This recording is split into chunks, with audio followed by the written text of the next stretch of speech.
코인 시장, 고인물 분들에게는 굉장히 익숙한 이름이 있죠. 예전에는 정말 플랜 B라는 제목으로 방송이 일주일에도 몇 개씩 이렇게 올라왔던 것 같은데 22년 초 중순에 100K를 기다리면서 무지성 홀딩만을 하다가 21년에 상당히 높았던 몇백 % 이상은 되었던 그 수익을 반납했던 사람이 엄청나게 생겼던 그 사건이죠. 실제 찐 고점은 비트알트의 찐 고점은 21년 초였고요.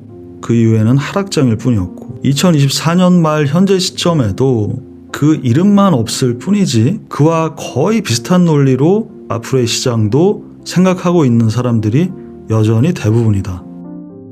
제가 과거에도 이 얘기를 몇 번 드린 적이 있어요. 이 차트가 맞다라고 생각하는 게 말이 되는 거냐. 유명해지고 나면 뭘 해도 된다. 똥을 싸도 박수를 쳐준다. 이런 얘기처럼 그러니까 이 사람 얘기가 그 당시 다 맞다라는 분위기였기 때문에 대부분은 이걸 진짜로 맞다라고 생각을 했단 말이죠. 수요 곡선에 따라서 가격이 갖다 붙는다고 하는데 아니 이 격이 지금 이만큼 떨어지고 이만큼 아래로 떨어지는데 이게 맞다라고 하면 유명하다는 것이 절대 그 분석이 맞을 확률이 높다 이렇게 비례하는 게 아닙니다. 오히려 유명하니까 아무 비판 없이 그냥 그걸 믿게 되고 저렇게 유명한 분석인데 저렇게 유명한 사람인데 쉽게 캔슬하지 못하고 그 결과가 이렇게 되는 거예요. 근데 지금 이 얘기를 왜 하냐. 플랜 B라는 이름이 이미 기억이 잘 안 나고 있는데 왜 하냐. 똑같다고요. 지금도. 이거 하나 믿고 기다리다가 털렸듯이 그 이름만 빠졌을 뿐이지 반감기면 반감기 아니면 시즌 저점 그 저점부터의 그 시간이 얼마나 걸렸냐. 1000일? 그럼 이번에도 1000일이겠지. 각 시즌에 비슷한 점이 한두 가지라면 다른 점은 세네 가지예요. 고점 형태도 다르고 불런의 기간 동안의 모양도 아예 다르고 그 이전은 말할 것도 없고요. 반감기 전에 고점을 돌파했고 그 자체로 이미 달라졌잖아요. 그 이전 사이클들과는. 제가 멤버십뿐만 아니라 전체 방송에서도 계속해서 말씀드리고 있는 게 이제 그렇게 단순한 시장은 없다. 시즌 온, 고점, 시즌 오프 이 생각만으로 바라보는 사람들이 너무 많아요. 그러한 시장이 이제는 아니다. 자, 여러분 생각해보세요. 제가 어쩌다 보니까 코인 유튜버를 하고 있는데 코인 유튜버로 하기가 가장 좋은 전략은 뭐겠어요? 기우제 지내는 거예요. 왜냐하면 대부분이 그냥 무지성 홀딩을 하고 있으니까 오릅니다. 언젠간 오릅니다.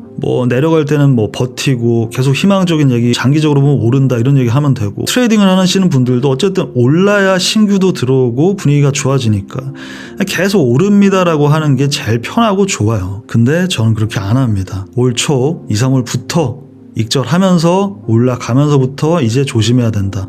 그 이후에도 계속 하락을 기다렸고 얼마 전 이제 최근 56K 언더를 우리는 기다렸어요. 그러니까 무지성 가자 희망 논리를 듣는 것이 멘탈에 도움이 되는 게 아닙니다. 결국 장기적으로는 모든 분야가 마찬가지잖아요. 제대로 파악을 하고 있어야 솔루션이 나오는 거지 무조건 잘 될 거라고 생각한다고 잘 되는 게 아닙니다. 일단 월봉부터 볼게요. 9월이 되면서 8월의 월봉 마감을 중요하다고 말씀을 드렸었는데 60K 아래에서 처음으로 마감이 일어났었죠. 이 의미는 마감 직후 9월 1일에 말씀드렸듯이 월봉 그리고 주봉상으로 큰 프레임에서의 하락세가 여전히 진행 중이다 라는 것이고 이 저점 갱신의 큰 눌림의 가능성을 우리는 계속 기다리고 있다라는 거죠. 근데 월봉상으로는 그런데 로우 타임 프레임에서는 투자에 있어서 가장 중요한 것은 줌인, 줌아웃을 계속 하면서 바라봐야 된다라는 거잖아요. 로우 타임 프레임에서는 롱 포지션에 들어가는 거예요.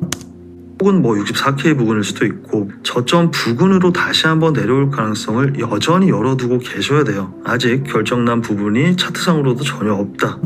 이미 8월 초 이렇게 말씀을 드렸었고 우리가 그린 그림대로 움직이고 있죠. 그러니까 8월 30일자 VFP 방송이고 지금 64에서 익절하고 숏 해칭 들어가신 분들도 계시고 우리가 기다린 건 56K 언더 545였죠. 그리고 어제 오늘 56K 언더를 터치를 한 상황입니다. 기다린 대로 들어갔고 익절했고 스위칭 숏 익절했고 이제 롱포지션 첫 진입을 한 상황인 거죠. 분할 진입. 여기까지는 일단 우리가 그린 그림 그대로 진행 중입니다. 물론 모든 것에 100%는 없죠. 작도 그대로 정확하게 뒷자리까지 움직일 것이다 라는 이야기라기보다는 이 흐름을 우리는 예상을 하고 있고 팔 흐름을 타고 있다. 그게 중요한 거예요. 그러니까 월봉, 주봉상 큰 흐름에서의 하락 추세가 진행 중이라는 걸 인지한 상황에서 로타임 프레임에서의 롱 포지션에 들어갈 자리는 들어가고, 그리고 더 중요한 거 익절할 자리가 오면 확실하게 익절하고. 지금 여기서 TA를 하는 분들 중에서도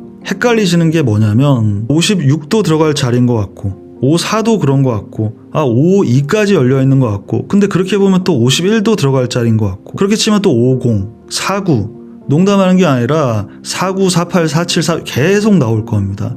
근데 그거는 분석이 아니에요. 그냥 프레임을 넓힐수록 당연히 매물대도 있고 차트에 자리는 있습니다. 결정을 하는 것이 어렵다는 거예요. 근데 그 결정을 못하는 이유는 확신이 없기 때문에, 자기의 분석에 모든 게 100% 맞아야 된다는 이야기가 아닙니다. 그 무슨 말인지 잘 아실 거라고 생각합니다. 지금의 상황은 24년 전체의 되돌림의 가능성이 최대로 열려있다. 가장 큰 프레임인 월봉으로는 거기까지 열어놔야 되고, 그리고 3월 고점 이후로 지금까지 오고 있는 패턴에서는 고점이 살짝씩 낮아지고 있지만 트리플탑 이퀄로 보고 저점은 확실하게 낮아지고 있다라는 거.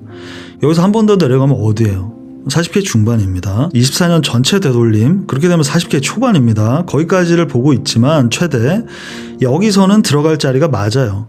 들어갈 자리에선 들어가야 되는 겁니다. 들어갈 수 있는 이유는 확신이 있기 때문이고, 끊을 자리가 어딘지를 알고 있기 때문이고, 또 하나는 바로 직전에 익절을 했기 때문이에요. 이렇게 흐름을 타고 있어야 되고 들어갈 자리를 그래서 익절한 게 있기에 들어갈 수 있는 겁니다. 저는 사실 그 이유에 대해서 그렇게 자세히 설명을 드리는 편이 아니에요. 왜냐하면 그 중요하지 않기 때문입니다.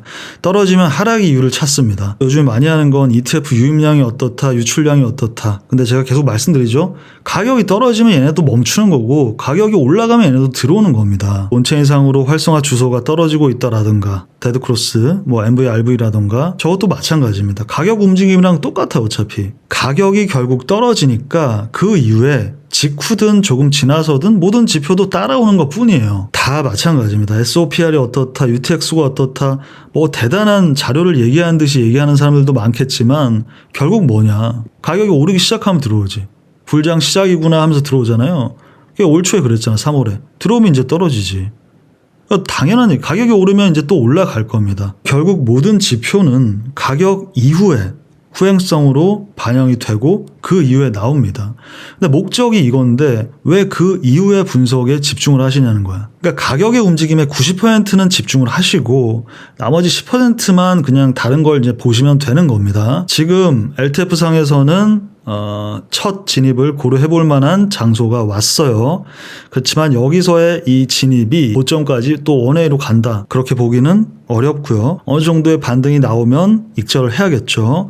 절대 작은 게 아닙니다. 과도하지 않은 배율에 한 10배율 정도의 선물 투자를 메인으로 하고 있고, 얼마 전 10% 초반 이때 들어간 알트들은 30%, 40%씩 올랐고 한 200% 이상의 수익으로 익절을 하고 지금 또 자리가 온 겁니다. 꼭 선물 투자를 해야 되는 건 아니에요. 당연히 그런 룰은 없죠. 하지만 지금 말씀드린 이러한 투자를 현물로 하기엔 좀 어렵습니다. 현물로 하면 그렇게 룰을 정해도 사람의 마음이라는 게 그 컷할 곳에서 컷을 잘 안 해요. 그러니까 이상적인 얘기만을 하는 경우가 많은데 꼭 그 장기 투자나 현물 투자를 얘기할 때 실상은 그 이상적으로 행동을 하지 않아요. 사람들이 대부분. 그래서 가장 현명한 거는 병행을 하는 거예요. 자, 아시다시피 이번 달은 한 달 내내 계속 매크로 발표가 이어집니다. 18일 날 금리 인하 직전까지, 다음 주에 CPI, 그리고 이번 주에 내내 지표들이 발표가 되고 있죠. 변동성을 준비해야 될 것이고, 평균적으로는 지난 10년 이상의 기간 동안 9월이 항상 가장 높은